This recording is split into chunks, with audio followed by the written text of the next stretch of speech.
नमस्कार, मेरा नाम है एस्ट्रोलॉजर प्रियंका भारद्वाज। मैं एक जन्म कुंडली विशेषज्ञ हूँ। 23 साल से जन्म कुंडली के माध्यम से 32,000 से ज्यादा लोगों की जिंदगी को संवारने का काम किया है मैंने। क्या आप जानते हैं कि आपकी जन्म कुंडली आपके बारे में आपसे ज्यादा जानती है।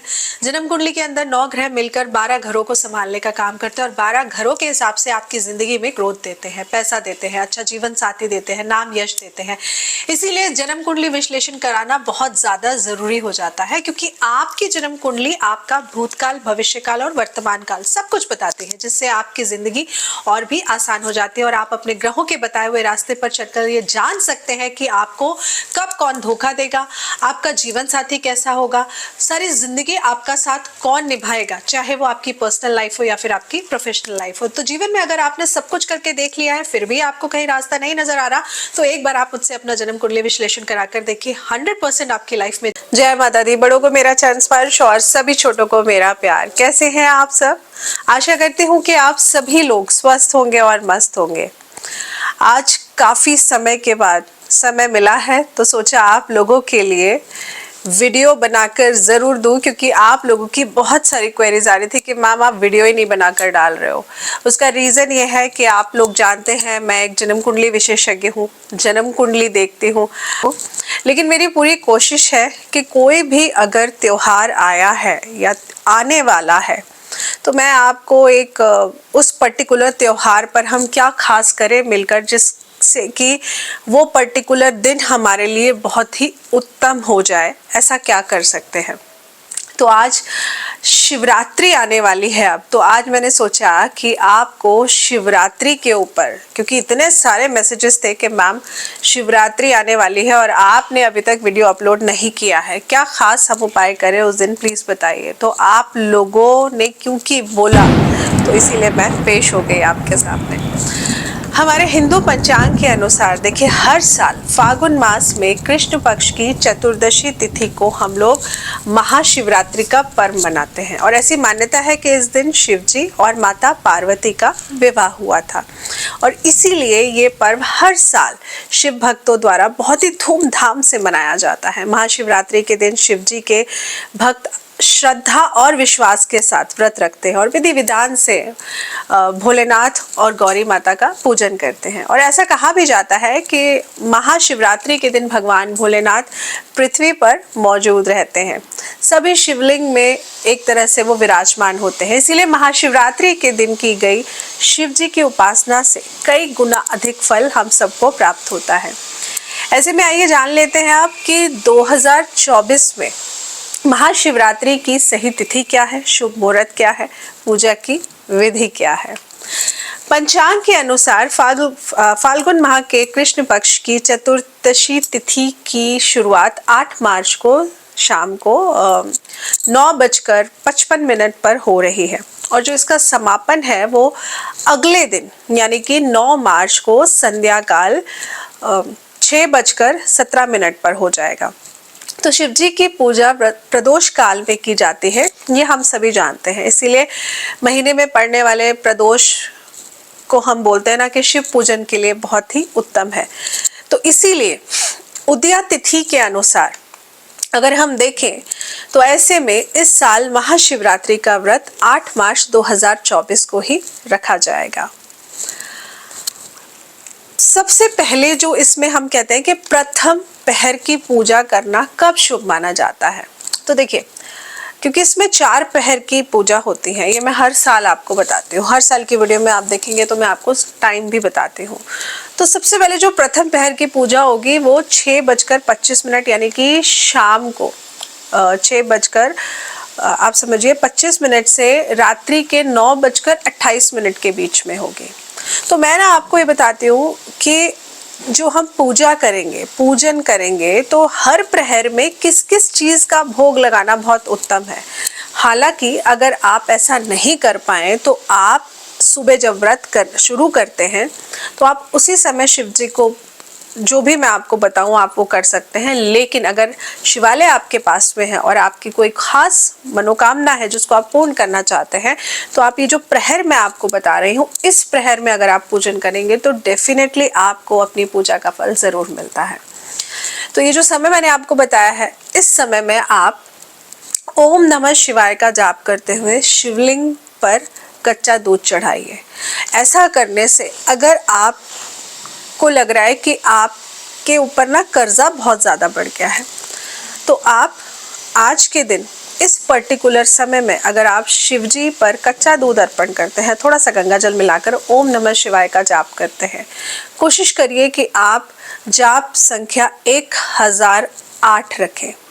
अगर ऐसा आप कर लेते हैं, यकीनन मान के चलिए कि आपका कर्ज ज़रूर आपको कम होते हुए और धीरे धीरे ख़त्म होते हुए ज़रूर नज़र आएगा। दूसरे प्रहर की पूजा में क्या करना है?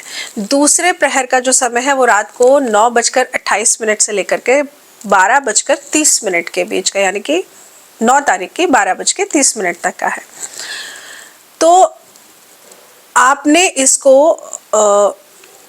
ओम नमः शिवाय का ही जाप करना है और ओम नमः शिवाय का जाप करते हुए आपने शिवलिंग के ऊपर दही चढ़ाना है। देखिए, टाइम में कंफ्यूज मत होइएगा, आप प्लीज़ पेपर पेन लेकर बैठिएगा और टाइम को अच्छे से नोट कर लीजिएगा। जो मैंने द्वितीय प्रहर का आपको टाइम बताया है वो रात को, यानी कि 8 मार्च की रात को 9:28 से लेकर के 9 मार्च 12:30 बजे, यहाँ तक का मैंने आपको टाइम बताया है। तो इस समय का जो पूजन होगा, इस समय किया हुआ पूजन आप ऐसे समझिए कि आपको बहुत ही ज़्यादा, अगर आपको लग रहा है कि दिन ब दिन आपके घर में कष्ट बढ़ते ही जा रहे हैं या आपके वैवाहिक जीवन में खुशहाली नहीं है, दिन ब दिन कलेश रहता है, तो दही से आप इस समय भोलेनाथ का अभिषेक करिए। ओम नमः शिवाय का जाप करते हुए आप, जाप की संख्या 108 होनी चाहिए। नहीं तो आप इसके अलावा मैं एक मंत्र आपको बता देती हूँ, ओम ह्रीम अघोराय नमः, इस मंत्र का आप जाप कर सकते हैं। इसके बाद तीसरे प्रहर की जो पूजा का समय रहेगा उसको नोट कर लीजिए आप। तीसरे प्रहर की जो पूजा है उसका समय रहेगा 9 मार्च को रात 12:30 बजे से लेकर के अर्ली मॉर्निंग सुबह 3:30 बजे तक का। और इसमें भी सेम ओम नमः शिवाय, ये शिव जी का पंचाक्षरी मंत्र बहुत ही उत्तम मंत्र है। तो आप इसका जाप करते हुए शिवलिंग पर अगर घी चढ़ाते हैं तो ऐसा करने से भी आपकी आकर्षण शक्ति बढ़ती है। नौकरी में या आपके कारोबार में आपको लग रहा है कि दिक्कत आ रही है, आपका शुक्र ग्रह अगर पीड़ित है, जीवन साथी मिलने में आपको कष्ट हो रहा है, तो ये आप इस समय ज़रूर करिएगा। ऐसा करने से आप देखेंगे कि आपके कष्टों का निवारण जल्दी होने लगेगा। इसके बाद चौथे प्रहर की जो पूजा है वो है 9 मार्च को सुबह 3:30 बजे से लेकर के 6:30 बजे के अराउंड, मतलब ये जो टाइम है इस बीच में जो पूजन का समय रहेगा। और इसके लिए ना एक खास मंत्र मैं आपको बता रही हूँ, मंत्र नोट कर लीजिए। नहीं तो आप चाहे तो ओम नमः शिवाय, आप इस मंत्र का ही सिर्फ जाप करके, क्योंकि ये इजी है, आप लोग कर भी लेंगे आसानी से, तो इसका जाप करके आप शिवलिंग पर शहद चढ़ाइए। ऐसा करने से आपको अखंड सौभाग्य का वरदान मिलता है। अब जो लोग इस प्रहर में पूजा नहीं कर पाएंगे तो वो क्या करें? देखिए, महाशिवरात्रि पर 4 प्रहर की पूजा में अलग अलग चीज़ों से या फिर पंचामृत से ही आप 5 चीज़ों को मिलाकर पंचामृत बनाइए और उससे ही अगर आप रुद्राभिषेक करते हैं, भोलेनाथ का अभिषेक करते हैं, तो भी आपको उसका फल पूर्णता प्राप्त ज़रूर होता है। तो ये जो समय मैंने आपको बताया है, अगर आप इस समय नहीं कर सकते हैं तो 8 की शुरुआत में जब आप व्रत रखेंगे, सुबह नहाएंगे, मंदिर जाएंगे, तो आप उस समय भी, क्योंकि व्रत तो आप सुबह रख लेंगे, सुबह से शुरू कर लेंगे, तो आप उस समय भी इस व्रत का पूर्णता पालन करिए। आप पंचामृत बनाइए। अगर अलग अलग चीज़ों को आपको नहीं चढ़ाना है तो आप पंचामृत बनाइए, क्योंकि मुझे लगता है हर कोई चाहता है कि हमें धन भी मिले, संपत्ति भी मिले, निरोगी काया भी मिले, हमारे घर में सुख शांति समृद्धि बनी रहे। तो आप कच्चा दूध, दही, शहद, थोड़ा सा गंगा जल और गाय का घी, ये सारी चीज़ें मिलाकर पंचामृत बनाइए। पंचामृत बनाने के बाद में आप ओम नमः शिवाय बोलते हुए भोलेनाथ पे जल चढ़ाइए। एक गाय के घी का दीपक शिवलिंग के पास जलाकर ज़रूर आइए। लेकिन क्योंकि आज शिवरात्रि है, अमोघ रात्रि, महाशिवरात्रि है, तो क्या करना है, आप ये जो दीपक जलाएंगे ना शिव जी के पास, वो 1 बत्ती का मत जलाइएगा, वो 5 बत्ती का, यानी कि शिव परिवार के पूर्ण परिवार का 5 बत्ती का दीपक जलाकर शिव जी के पास ज़रूर रख कर आइएगा। इसके साथ ही में आप बेलपत्र, शिव जी को बहुत प्रिय होते हैं, है ना, तो बेलपत्र भी ज़रूर चढ़ाइएगा। ये वीडियो खास तौर से मैंने सिर्फ आपको 4 प्रहर की पूजा के समय को बताते हुए आपको दी है कि किस समय आप किस चीज़ से शिव जी का, भोलेनाथ का अभिषेक कर सकते हैं।